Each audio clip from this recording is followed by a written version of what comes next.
गोंदिया में आयोजित राष्ट्रवादी कांग्रेस भवन में किसान हितों को लेकर एक महत्वपूर्ण बैठक संपन्न हुई। इस अवसर पर किसान प्रकोष्ठ के प्रदेश अध्यक्ष वसंत मानकर ने किसानों की समस्याओं को प्राथमिकता से हल करने का आश्वासन दिया। उन्होंने कहा कि सिंचाई, बिजली और शासकीय योजनाओं का लाभ किसानों तक समय तक पहुंचे, इसके लिए राज्य भर में किसान प्रकोष्ठ को मजबूत किया जाएगा। बैठक में उपस्थित पदाधिकारियों ने भी किसानों के विकास और उनके अधिकारों के संरक्षण के लिए एकजुट होकर कार्य करने की आवश्यकता पर जोर दिया।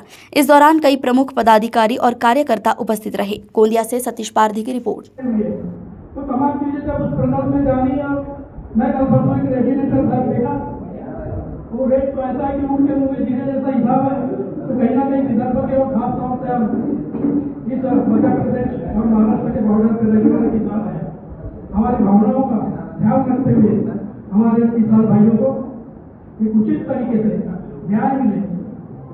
उनकी एक बार जमीन जाएगी कर्कश लोगों को कहीं ना कहीं तो दोबारा चिड़ा करके ढूंढने से उनको जमीन मिलने वाली नहीं। तो कहीं तो भी उस परिवार का नुकसान हो रहा है और उस परिवार में कोई एक आदि बच्चा जो पढ़ा लिखा हो उसको महाराष्ट्र शासन ने कहीं ना कहीं एक रोजगार उपलब्ध कराना चाहिए। ऐसी में आज इस किसान सेल के माध्यम से आपसे गुजारिश करता हूँ, मागणी करता हूँ। धन्यवाद। जय हिंद, जय महाराष्ट्र। हा सामान्य शेतकऱ्याला व्हावा हा उद्देश आजच्या या दौऱ्या पाठीमागे आहात। आपणही सर्वजण पत्रकार या निमित्ताने उपस्थित आहात। आपण जर काही प्रश्न विचारले तर निश्चितपणे त्या प्रश्नांचे उत्तर देऊ। खरीप हंगामाचे जे धान विक्री केले होते शेतकऱ्यांनी अद्यापर्यंत त्यांची चुकारेल नाही, जवळपास 300-400 कोटींची चुकारे थकली आहेत। आपण सत्ताधारी पक्षाच्या एक भागात काय मागणी करणार होती या निमित्तानं? अगदी हा प्रश्न आमच्या सर्वांचे नेते प्रफुल्लभाई पटेल यांच्यापर्यंत सुद्धा पोहोचलेला आहे आणि प्रफुल्लभाई पटेल हे केंद्र सरकारकडे या गोष्टीचा त्यांनी आग्रह धरलेला आहे की आम्ही भावाने तुम्ही टार्गेट देऊ नका। आज केंद्र सरकारने काय केलंय की इतका क्विंटल धान खरेदी करा आणि तो खरेदी झाल्यानंतर ते बंद करा।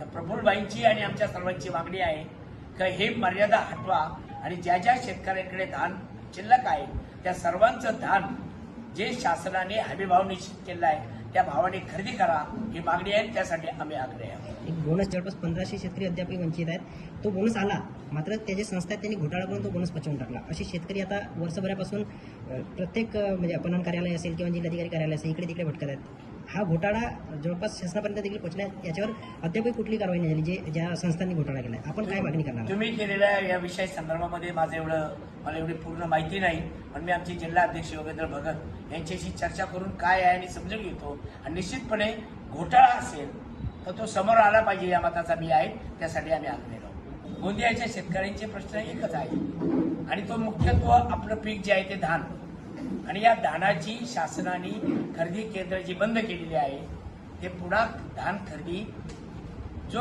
आपण मिनिमम सपोर्टिंग प्राइस जी ठेवलेली आहे त्याप्रमाणे ते धान खरेदी केलं पाहिजे।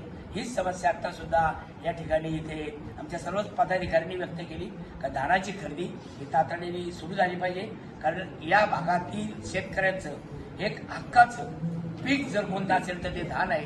आणि आपण पाहत असाल खाजगी जे व्यापारी आहेत ते खूप कमी दराने या धानाची खरेदी करतायत आणि म्हणून तोच प्रश्न मुख्यत्वे इथे चर्चेला आहे। समस्या मला शेतात पीक शिवाय दुसरं काही येत नाही। एक पीक शेत असल्यामुळे आणि दुहेरी काही कुटुंबांच्या काही ठिकाणच्या राजकारणाच्या सहकार्यामुळे आता दुहेरी पिकाची व्यवस्था झालेली आहे। ज्याला समस्या सोडून अधिक दुसरं कोशिश नाही अशा संघटना आहे। म्हणून आमच्या या किसान सेवेचं ब्रीदवाक्य आहे, संघटन नव्हे सेवाभावी संस्था।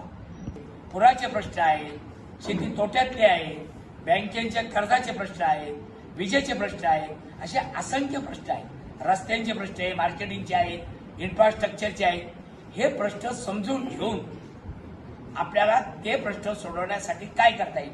कधी कधी हे दादांचं स्वप्न होतं, त्या स्वप्नपूर्तीसाठी या मंत्रिमंडळामध्ये आता जो अर्थसंकल्प मांडला यामध्ये 2 लाखापर्यंतचं कर्जमाफी झालेलं आहे, सरकारने घेतला। थोड्या भरीव रकमेची शेतकऱ्यांच्या विविध कारणांसाठी तरतूद केली। 20,000 कोटी कर्जमाफीसाठी आहे, 20,000 रुपये वीज बिल माफीसाठी आहे आणि 20,000 कोटी या अनेक गोष्टींसाठी आहे। त्या आजही होत आहेत।